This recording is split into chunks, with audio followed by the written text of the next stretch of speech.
ನೆತ್ತಿಯ health ನ ನೀವು ಕಾಪಾಡಕ್ಕೆ skin exfoliate ಮಾಡಿದ್ರ ಸ್ಕ್ಯಾಲ್ಪ್ ಎಕ್ಸ್ಫೋಲಿಯೇಟ್ ಮಾಡಿದ್ರೆ ಆ ಬಿಲ್ಟಪ್ ಅಥವಾ ಸ್ಕೇಲಿಂಗ್ ಏನಿರುತ್ತೆ ಅದು ಕಡಿಮೆ ಆಗಿ ನಿಮ್ಮ ಸ್ಕ್ಯಾಲ್ಪ್ ತುಂಬಾ ಹೆಲ್ದಿ ಆಗಿರುತ್ತೆ.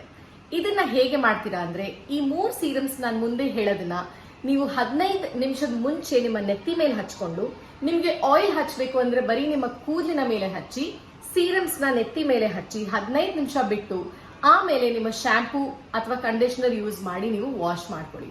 ಈ ತರ ಎಕ್ಸ್ಫೋಲಿಯೇಟ್ ಮಾಡೋದ್ರಿಂದ ನಿಮ್ಮ ಸ್ಕ್ಯಾಲ್ಪ್ ಪ್ರಾಬ್ಲಮ್ಸ್ ಕಡಿಮೆ ಆಗಿ ನಿಮ್ಮ ಸ್ಕ್ಯಾಲ್ಪ್ ಅಥವಾ ನೆತ್ತಿ ಹೆಲ್ದಿ ಆಗಿರುತ್ತೆ. ಹಾಗೆ ಇದರಿಂದ ನಿಮ್ಮ ಕೂದಲು ಕೂಡ ಬಹಳ ಚೆನ್ನಾಗಿ ಬೆಳೆಯುತ್ತೆ. ಯಾಕಂದ್ರೆ ಎಲ್ಲಾ ನ್ಯೂಟ್ರಿಯೆಂಟ್ಸ್ ಬರೋದು ನಿಮ್ಮ ಸ್ಕ್ಯಾಲ್ಪ್ ಇಂದ.